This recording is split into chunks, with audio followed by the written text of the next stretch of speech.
Hello and welcome. I'm Marche Iverson, Managing Director of the Mental Health and Addiction Recovery Team here at MusiCares. I'm so glad you could join us for today's webinar. It's called Cannabis, Creativity, and Mental Health, Finding Balance. We're fortunate to be joined by Fred Muench, a clinical psychologist with deep expertise in addiction and mental health. He's the CEO of Clear 30 and formerly served as the president of the Partnership to End Addiction. Fred has spent his career helping people better understand substance use and how it intersects with mental wellness. Please help me welcome Dr. Fred. Thank you so much, Marche. I'm so grateful to be here. Thank you to MusiCares and CMA. This is a really important topic and it's just not getting enough press right now. So I hope we can shed some light on things. First and foremost, a little background on me. I'm a psychologist. I'm a clinician, I'm a researcher specializing in substance use, as you mentioned, but also behavior change and optimal living. And, it's really helpful to understand the science behind cannabis use, its impact, the good, the not so good. I'm also a trained psychedelic practitioner, and I believe that when used therapeutically and most importantly, intermittently, psychedelics can have benefits. I also created an app called Clear 30, which helps people take a cannabis break and then decide whether they want to use more mindfully or completely stop. This was after seeing some of the challenges people were facing when using cannabis, especially more recently. I've also spent years touring as a singer in a band and making music. And although I'm not a great musician, I know the draw of wanting to use substances to create better music. And I certainly have used a fair amount of cannabis in my life. Unfortunately, it also led to other drugs, which took me down a dark path. And fortunately, I'm in a much better place now and grateful to be here speaking with y'all and working with people to help them overcome problem substance use and live intentionally. So just to get started, the first time I smoked and then listened to Wish You Were Here, I was like, what's going on? I can touch the notes. And many of us can vividly remember those moments where cannabis made music feel extraordinary. And there's research to show that it can. And so, after I listened to this, the first thing that came into my head is like, well, I know from now on how I'm going to listen to music. And it's no coincidence that cannabis and music culture are so intertwined. Cannabis is embedded in music culture, more so than almost any other art form.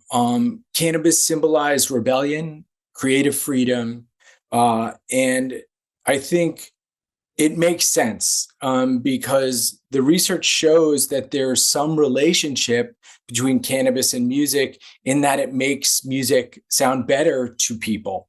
And there was a study done in 2024 that said marijuana enhances music enjoyment of music, new study finds.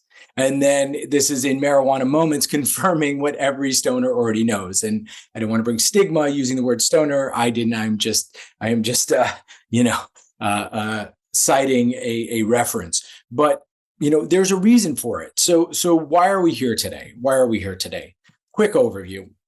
I'm going to give an overview of THC, just a quick primer on THC. Like, how does it interact with creativity? What's the relationship between THC and mental health? What are the long and short-term effects?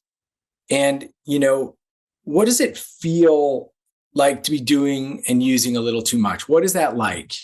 And then strategies to boost creativity beyond weed, and then strategies on taking a break, reducing, or quitting. So first of all, the endocannabinoid system is unlike other systems, even like opioid systems, where it has cascading effects throughout the body, right? And when it's working properly, it helps keep you in balance. And this is important because it does affect so many areas of the body. So when people use cannabis, they'll have very different effects. Some people, it might affect digestion, others it won't. Some people, it might affect their sleep, others it won't. But in terms of how it works, the endocannabinoid system, it's really the CB1 and CB2 receptors. In terms of the CB1 receptors, that's the part of cannabis that gets you high. It influences memory, perception, mood, cognition, sleep, digestion, all of that. And then there's CBD or cannabinoid. It's the non-psychoactive component, but it does influence things. It influences inflammation, pain, and immune response. And that's why CBD is very often used for pain. And there are other parts of the plant too that we're not going to go into. We're really going to focus on THC during this webinar. So what happens right after you take THC, right? And I'm going to talk about it especially in terms of the musical experience, and then I'll talk about some of the other effects later. So first, it stimulates chemicals in your brain, right? Making the experience just feel more enjoyable, right? You have altered perception. It can enhance sound detail, sensory perception, and connectivity of different brain regions. You can have focused listening. It might heighten the awareness of specific musical instruments. Divergent thinking in some cases increases, where you can start to think about different ways the music is affecting you and start to think about music in different ways. And then relaxation. For many, it can reduce tension. For some, it can amplify anxiety, but for others, it can reduce tension, making you more open to hearing the music and hearing the different tones. So, when we think about it, these are all very positive things. Now, there can be more negative things that we'll get into in a little bit of time, but I wanted to focus on the things that really draw people to THC and its relationship to music. I also want to talk about why people use weed in general. And we've developed something called this Clear 30 app. And there's about 4,500 people who we got some data on to understand why people use. And not surprising, the main reason people use cannabis, and these are people taking a break, right? So take that with a caveat, but they just like being high. People like being high. They enjoy being high. And you see that with almost all substances. You also see that people want to reduce boredom. Cannabis in particular helps people reduce boredom because it creates a different sensory experience. So it's something new. That's especially true early on. That shifts later with regular use, but early on, people really use it to enhance sensory experience, to relieve stress, to relax, because my friends use to fall asleep, to escape negative emotions. You also see, wanting to enhance things like, doing the dishes or whatever it is, or music or other things, and then to enhance creativity. And we actually did something called a factor analysis where we group these things, and reducing boredom, enhancing things, whether it be doing the dishes or music or enhancing creativity, all sort of grouped together. That was a group of people who really felt like that was something that was important to them in terms of why they used. So, the thing that's important to sort of get at, though, is particularly for y'all as musicians, right, is weed makes music sound better. But does it help you make music that sounds better? Does it help you be more creative? And that's what we want to dive into a little bit. So THC and creativity, acute effects, right? So what happens? The first thing is that it impairs something called convergent thinking. So that's not necessarily a good thing, right? That's problem solving. That's the quote unquote non-creative side of your brain. So if you're doing a math problem or trying to plan something, the acute effects right after you smoke or use, you're going to have more problems with convergent thinking. However, low doses will increase divergent thinking. So that's fluency and flexibility. And I'll talk a little bit more about what that means in a moment. In some studies, it does it, but in others, it doesn't. And it especially does it in low creativity people. So people who had lower creativity at baseline get better than people who had average or high creativity in terms of how they are, how THC interacts with their creativity. So the one thing, though, that high doses reduce idea fluency, cognitive flexibility, and originality. And this was a study done, really interesting study, where they gave people a placebo 5.5 milligrams of THC or 22 milligrams of THC. And then they looked at these different factors. So fluency is about how fast you can generate ideas or solutions, right? Flexibility is about the variety, how many ideas and how different they are. Originality is about, are these ideas uncommon? Are these novel ideas that you're coming up with? And elaboration is sort of like, how able are you to elaborate the idea? And I don't know what happened with elaboration. It might be the scale, or people might just be bad at it. I don't know. But we can see pretty clearly here that the high dose of THC is significantly worse than both placebo and the low dose. And the other thing to note is that there is no difference between placebo and low dose.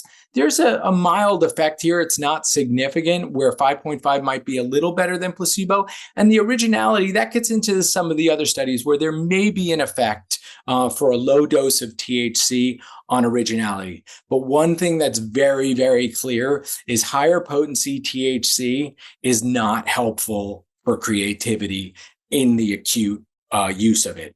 And it's important to note right now that the average THC milligrams are about 18 milligrams. That's just average. And in some circumstances, they're much higher. In some circumstances, they may be a little lower. But when you're smoking a joint or taking a gummy, 20 milligrams is not crazy right now in terms of what's available there. It's a lot, but it's not crazy.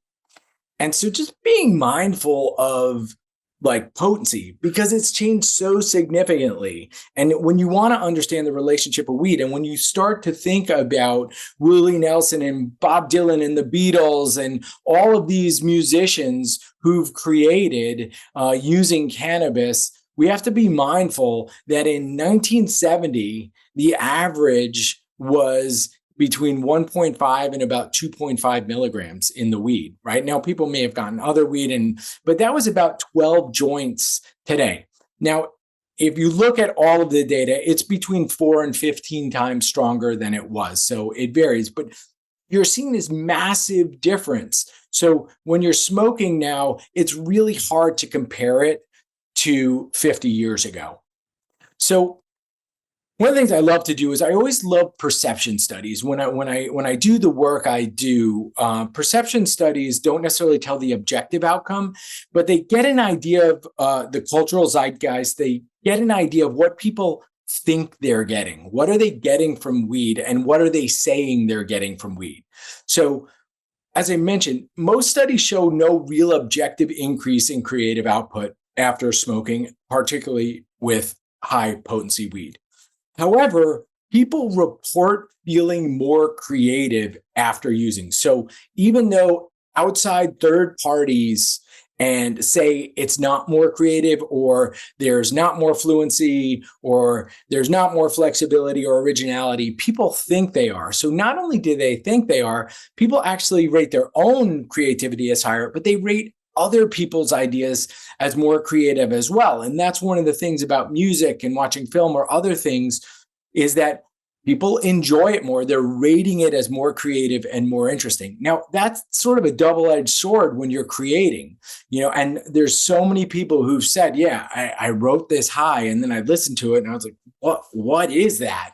So finding that balance and getting others' feedback and making sure you're aware of these biases as you create is important. So what about THC and creativity when you're using daily over time? Well, unfortunately, there's not really studies to show how regular use affects creativity over time. But there are things that are associated with creativity where there's studies on regular use and creativity.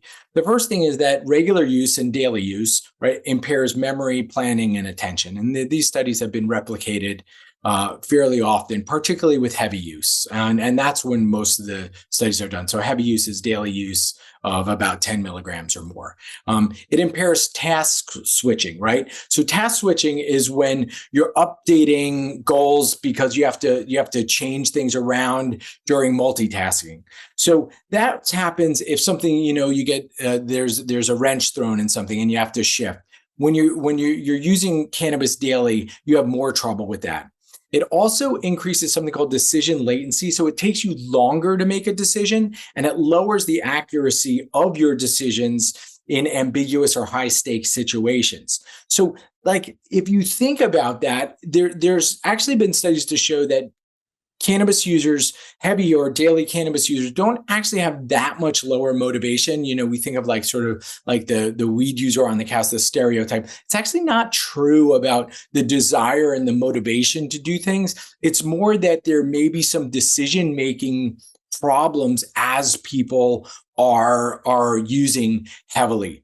And lastly, and importantly, and I think this is important for creativity and openness, is regular cannabis users have an increased sensitivity to neutral feedback as negative, and negative feedback, they get more emotionally aroused by it. So the negative emotions are more likely to pop up. So they're more reactive to feedback. So it's harder to, this is not true that it's harder. It may be harder to collaborate and get feedback from others. So we just want to be mindful. And I really want to make sure that people just don't take my word for it. Do your research, right? Go on Google and look at these studies, look at these. And there's some references at the end on cannabis and creativity, but just be an informed consumer, because the media will tell different stories, but you really want to be an informed consumer. So what about those who've succeeded, right? I'm saying things and it's not really positive, particularly in the long term, about making and creating and doing. But what about the outliers? What about the people who smoke regularly who succeeded, right? So there's plenty of musicians. We see it in our own lives. And what you want to be careful of in this is be careful of judging yourself against a few people. They're called outliers, not in this instance, but just in general instances. And the key is to really look at your own life. Look at the people in your life, right? How many musicians and producers that smoke every day that are really successful versus those that smoke every day that are not. So, and you could know plenty of people. So again, this is something you should be looking at. And then also, what about all the different marketing around different strains, 5 strains for creativity. So there's a lot of information out there on weed and X, Y, and Z. And I'll go into some of the other stuff in a moment, but specifically on weed and creativity, just to be clear, there has never been a study ever showing differences in strains on anything ever, including creativity. So sativa, indica, this does this, this does this. It's really hard to separate them. And even when you go into dispensaries and they do objective trials, they buy something in dispensary and it says sativa or it says indica, and then they actually test it, it's all mixed up. Right? It's the THC that gets you high. Now, there might be other additives in there that might do some things, but we don't know. But just the whole thing about strains and creativity and all that, be careful not to get caught up, because it sets up something about expectations. Like, what are your expectations and about weed and you creating, right? What are you creating in your mind when you think about weed, and what are those expectations? So there's a lot that come up. My creativity depends on smoking. I can't write or produce unless I'm high. I've made some of my best stuff while high, and I'm scared that'll go away. Without it, I'll feel blocked or self-critical. It's part of my ritual. It's how I cope with pressure or perfectionism in the studio or elsewhere. I don't know what to do if I didn't smoke. My whole social circle is built around weed. Many of the artists I look up to use weed. It's a part of the culture. And music doesn't feel the same sober, as we know objectively is true. So one of the things we ask is really notice how your expectations shape behavior, especially the ones that we hold really tightly over time. I'm going to shift gears a little bit. We'll get back to expectations and behavior change and all that. But I do want to shift gears a little bit and talk about weed and mental health. We talked a little bit about expectations and what people are selling and what they're saying. There's a lot of information out there on the benefits of cannabis and mental health, particularly THC and mental health. Okay. It's not surprising that you're seeing people saying, hey, weed helps with depression, anxiety, and mental health, right? So this is not shocking that we're seeing all this, right?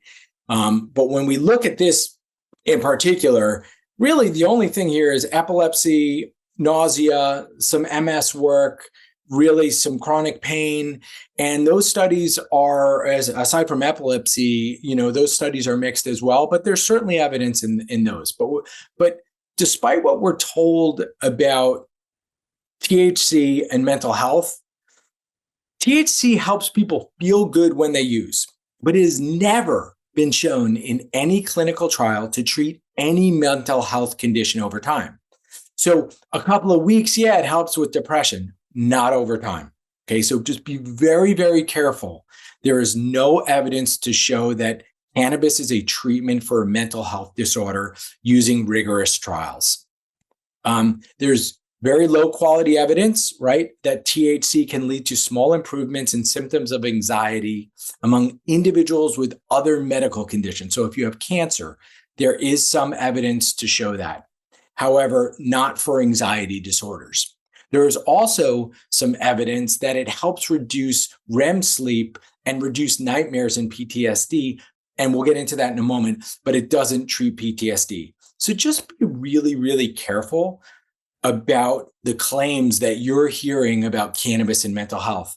And I want to present a couple of studies with massive sample sizes. So this was a study where they looked at young people, okay, and they looked at regular users, and they looked at individuals who don't use, non-disordered use, so they could be using a couple times a week, or cannabis use disorder, which is essentially daily use, okay? And what they found that individuals have an increased likelihood of depression, suicidal ideation, slowed thinking, and difficulty concentrating. Now, this is a linear relationship. And be mindful, this is 68,000 people that they studied. And this has been replicated over and over and over. A study just came out showing that people who went to the emergency room with THC in their system had a 9 times increase in the likelihood of suicide compared to people who didn't have cannabis in their system. It's something we're not talking about. And the key here is that it's not only regular use, but it's potency as well. So this is another study. It showed that individuals who use daily 10 milligrams or over had a 5 times higher risk of psychosis than others, than people who didn't. But when we look at it again, it's this combination of daily use and daily use of high potency weed. So compared to non-users, daily use of low potency weed, you had about double the chance, 2 times the chance. Now, daily use of less than daily use of lower potency weed, it was about 1.36, for example. So you see this linear relationship. So just be mindful of daily use and the potency, because it can have powerful impacts on your mental health. Now, sleep is another thing we talk about often. And there's pretty good evidence, especially when you first start using, that cannabis can help you fall asleep faster. There's also good evidence that cannabis helps you get into deep sleep faster. That's the physical sleep. There's also evidence to show that cannabis reduces something called REM sleep. That's when you dream. So being mindful that it really affects sleep in different ways. The one thing to be careful about cannabis, like depression and other things, that in the short term, it has certain effects, and in the long term, it has others. And over the long term, cannabis not only interferes with REM sleep, but it interferes with something called sleep efficiency. So overall, you're getting a worse night's sleep. And now they're doing studies showing that your heart rate is increasing. They used to just be with people over 50. They just did a huge study showing increased heart rate and cardiovascular events in people under 50 as well. And that's really affecting sleep. So when we look at it, right, and we look at the effects of marijuana on sleep, it's really impacting REM sleep. So what does that matter if it's impacting REM sleep? Okay, so impaired REM sleep, whether it's by cannabis or any other drug or is associated with a few things. It's associated with impaired creative problem solving. Okay, so it diminishes your ability to form novel associations. So that's just, so if you're trying to use cannabis for creativity, be mindful that reduced REM sleep can reduce creative problem solving. It's also associated with decreased emotional memory consolidation. So, when we have a day where we have a lot to process, our dreams help us process that. And when we don't have those dreams, it makes it more difficult to process that information, and we have more difficulty with emotion regulation. We also have reduced cognitive flexibility. So it's essentially hampering the brain's ability to sort of adapt. And that is associated with reduced decision making, and it also increases the risk of mood disorder. So when REM sleep is blocked, people are more susceptible to depression and anxiety. So as we see, part of the mechanism might be here is REM sleep issues. So just being mindful of how cannabis is blocking your REM sleep is not trivial. And I guess when all is said and done, right, is that there's a big difference between using weed occasionally to shift your mindset and using it regularly, especially at high potencies. So if you're using weed once a month and you're going into a session and you want to record, well, go for it, whatever it might be. It's likely not going to impact you. And if you're writing without it or producing without it, and then you try with it, well, like alcohol, it may give you something. It's more about using regularly. And you want to ask yourself, like, why am I doing this? What is it? And so, I'd like to explore a little bit about what you're thinking as, if you are a cannabis user, and ask for some self-reflection. So think about self-reflection for you, and ask yourself, if you're using cannabis regularly, right? Is it working for you? Right? Is it working for me now? Is it enhancing my life? Is it enhancing my work? As I using it to create, or out of habit because I'm bored, or to escape something? So how are my expectations about what I think it's going to give me influencing my decision to use? How is my social world affecting my decision to use? When I think of changing, what are those fears that pop into my head? And this is so important because it's sort of like the frog boiling in water. You don't always know. And weed is really stealth, right? Like, we just don't know all the time. So ask people who you know, right? Do you think cannabis is helping me? Have I changed? Sort of get feedback from others and just be curious and vulnerable when you ask. Go and talk to someone you really trust and really knows you. And you can, even if you're using often, you can go to someone who doesn't think you're using too much, or someone who thinks you're using too much, or someone who doesn't even know, and get an idea. Have you seen a difference from me from 5 years ago to now? Really just explore what it is. And if you are thinking about change, there are options, whether it's a break, whether it's stopping, more mindful, intentional use. And the most important thing to remember is when you do decide this, it takes work and acceptance of discomfort. And we as humans, I know me, changing was so hard that I'd always be like, now is not the right time. I can't do this. I can't do this. Because it takes work.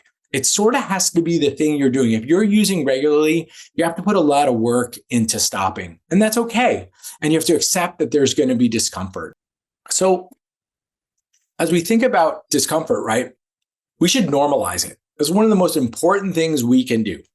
Accept that cutting back or stopping can suck at first, right? And depending on how much you use, the first 1 to 3 weeks, it could be even longer, especially you might feel irritable, depressed, restless, sleepless, less motivated, less passion, more bored, okay? And with it, just remember, it is your brain adjusting to the dopamine deficit. It's not breaking, right? You're saying, oh, I was depressed when I was smoking, but now I'm more depressed now. This is going to happen. Your whole endocannabinoid system is resetting, right? Regular weed use is the cause, not the cure. And even if you had some depression before, for example, using is not going to help you. And as we saw those slides, it's likely going to make things worse. It will get better. I'm not saying it's going to get better overnight, but it will get better. So the other thing to think about is think about the opportunities, right? What can cutting back unlock over time? So acceptance of discomfort is powerful, but you also need something to think about, right? You really need something to plan for and be excited about, right? So more mental clarity, certain one. We've seen this in the Clear 30 app over and over. People report way more mental clarity when they stop. And we see it. We're certainly not the only one. Even if there are other issues, people report more mental clarity. And you also see a different kind of creativity, right? So it's more clear-eyed. You start seeing things for what they are. And sometimes, that means like a song you wrote that you didn't think was great, or maybe a song you wrote was great, right? So either way, it's sort of like, oh, as it turns out, that's just a toaster. It's doing a job, a toast bread, but that's all it is. And that's okay too. You can sort of find the joy in mundane things like a toaster. Oh, this is a great thing. And when we first started smoking weed, we found that joy. But over time, as many of you know who are using regularly, that starts to fade. So when you have time to clear your head, you can then be more intentional. There's also like a return of emotions. There's this authentic vulnerability that happens. Embrace that, love it, particularly for songwriting or producing, right? There's a deeper emotional range, right? There's more authentic. It's raw. In the beginning, it's really raw, and then it'll get a little less. There's also less inner chatter. And this is something we've heard from people over and over. Mind racing, mind racing, mind racing. What you start to see is this calmness in the mind. And some people see that as like, oh, I'm just not thinking as much. And they think of it as a bad thing, but it's actually a really, really positive step to have less chatter in your mind. Even if it's associated with a little bit of depression, it's okay. But sometimes people feel less depressed right away, like, wow, I feel great. And then better sleep. Now, this is the thing about better sleep. For the first week, for the first 2 weeks, it could be worse, and it likely will be worse. You can have trouble falling asleep, and your REM sleep bounces back. And can it bounce back hard? You might wake up in the middle of the night with nightmares. It might last a long time, but over time, and studies show this, your sleep gets better. Also, who knows what's going to happen? That's the beautiful thing. Embrace it and look at it as something positive. So you're anticipating sort of this, okay, it's not going to be great. I'm going to dive in. I'm going to get gritty. It's going to suck. Hey, but there's all these good things I'm thinking about. And then the social comes in, right? Social connections. Social weed reinforcers suck, okay? Weed is embedded in music culture, as we discussed, right? So not only is it normalized in the music itself, but it can be all encompassing, right? On tours, in the studio, when you're just hanging out with friends, when you're bonding, it can feel like, if I don't smoke, how can I hang out with people, right? And maybe that's not the case for everyone, but for a lot of people, it is. And so when you think about saying no thanks, what will that be like for you? What will be the hardest thing for you to do in a situation when the people around you are smoking weed? And the thing about it is, it's not hard because people are like, oh, come on, smoke. It's hard because you want to. It's hard because weed is a connector often. It's hard because when you walk in a room, you get that anticipatory dopamine rush and you want it. You want to really go in and go all in. So it's really about you and not others. And if someone is forcing you to smoke, like, that's the red flag of like, I'm out of here, like they don't care about you. So what can you do? All right. So you're anticipating the challenge. First is to tell people you're not smoking right now. It's a break. If you're stopping altogether, if you're reducing right now and not smoking in certain situations, just tell people you're not smoking. You'd be surprised at how many people will support you and how much respect you get for being honest and trying to be better. Right. And then you also want to ask your friends to give you a heads up when they smoke. Right. So like, hey, can I step out when you guys smoke? Just remind me, just take a break. I'll come back after. It's all good. Without pressure or awkwardness, like if you own it, your friends will be okay. Your colleagues, the people you jam with will be okay.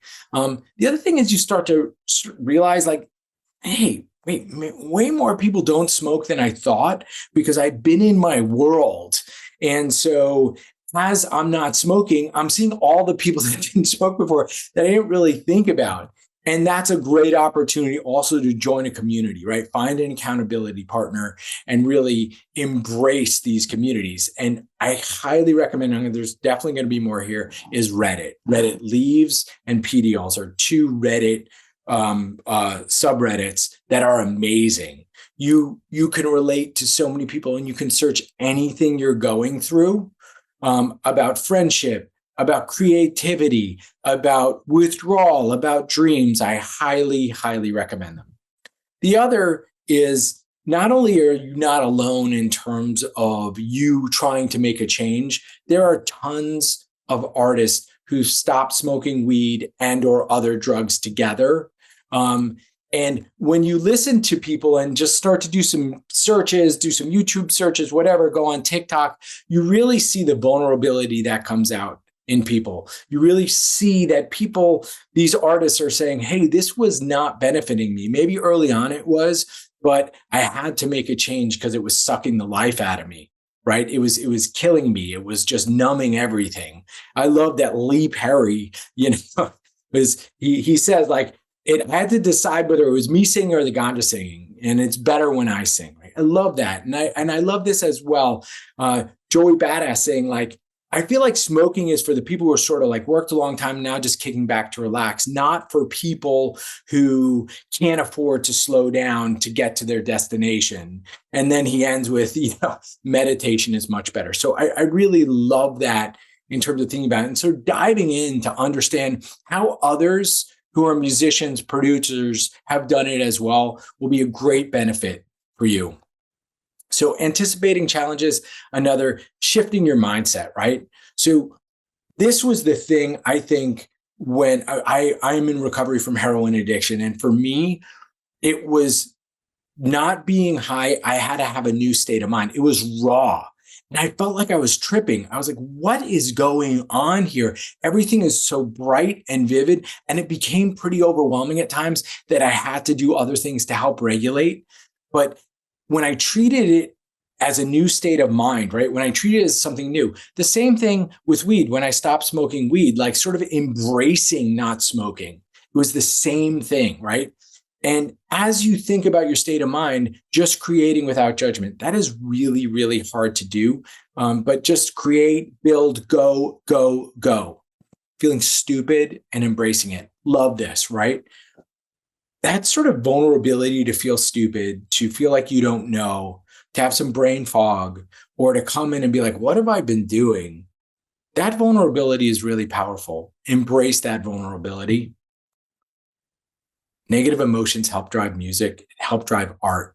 We all know this. You're going to have negative emotions when you cut down or stop, whether it's for the long term or the short term. Dance with those negative emotions, sit with them, write with them, use them, play when you have that opportunity. When you're negative, that's what you should be doing.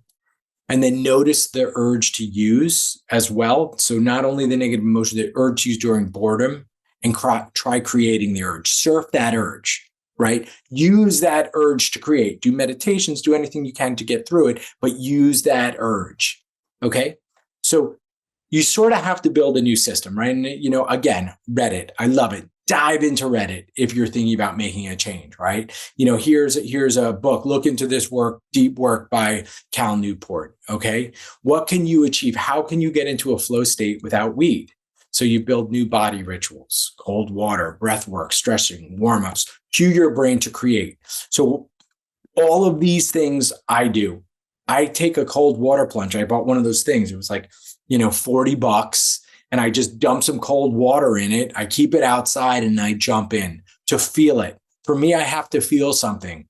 I do breath work, 4-7-8 breathing. Very powerful when you're feeling anxiety. 6-6 breathing or 5-5 breathing, very powerful to get you in a flow mindset. And there's tons of research on this to get you in a flow mindset, right? Stretching, warm-ups, all these things to cue your brain to create, move your body. There is tons of literature on the relationship between exercise and creativity. not only while you're exercising, that you're starting to think, right, without a phone or whatever it might be, but just move your body. It's very powerful, right? Especially if you're actually trying to reduce your use or stop. It really helps you get through withdrawal, meditate, then meditate again. There's nothing better than meditation for creativity. Whether it's Rick Rubin, it doesn't matter who it is. People talk about meditation and creativity, and it's really hard to meditate right when you're high. It's really hard to get into that mindset. It's a powerful way to move forward. So if you use some final recommendations, and this is more of not like, okay, this is what to do, just sort of what I've seen in the world, what I've noticed of people who are using a lot, and then they either try to stop or they're questioning whether it's the thing that's right for them. And if you use daily and are under 25, I highly, highly recommend cutting back significantly or stopping. As I've said to my kids, just wait until later. My kids are in college, they've tried weed, and we've had long discussions about what it means to use regularly. And they've seen the data and they're making a choice not to. So that's what they tell me. But I can't stress this enough. The research is clear. And the research I showed you was people under 25. It can affect older people as well. It's certainly in terms of depression, but it's really different if you're under 25. The consequences of regular use are like stealth, right? They develop really, really slowly outside of your recognition. And I said this before, but I'll say it again. Ask others if they think weed is affecting you, and then take their feedback super seriously. Be vulnerable and take it. Someone might say it's not, right? And someone might say it is. Ultimately, it's going to come down to you. Whether you think weed is affecting you, it's going to come down to you, what you want to do about it. But getting that feedback, incredibly powerful. Weed is different today. I've said it multiple times. It bears repeating, right? Like the dirt weed of the past is not the weed of today. And it can vary, right? If you're dabbing, it's like drinking a case of beer, right? A 60 milligram dab, like what's that? We know it's associated with psychosis. We know it doesn't help creativity. Be mindful. If you're going to use, be mindful of the amount you're using. And if you continue to use, take regular breaks, lower the potency, and be painstakingly honest with yourself and others about everything, but certainly about your cannabis use. One of the things I learned as I navigated recovery, and I took a non-traditional path, like NA sort of saved my life early on. And then I got into meditation and other things. And one of the things I learned is if I lie, then I'm not in recovery, because I can't actively relapse because there's people around me if I lie. So when I don't lie, I'm able to stay in recovery, right? So that painstaking honesty with myself, even though I can fool myself all the time, but also with others.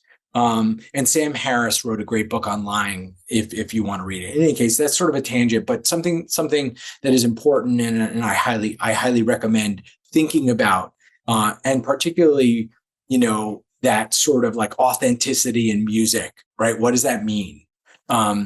So here are a bunch of resources. We can link to it either in the show notes or here. As I mentioned, I'm the CEO of Clear 30. We created a number of free codes. So if you're watching this, you can use the Clear 30 app with 100 free codes. We also created a guide for musicians that I'll show you in a moment, but I can't recommend enough the Reddit threads, whether it's Marijuana Anonymous, PDOLs, Leaves. There's others too. Addiction Mindset, great YouTube channel. This guy, he does counseling and stuff, but he really gets into the nuances of quitting weed.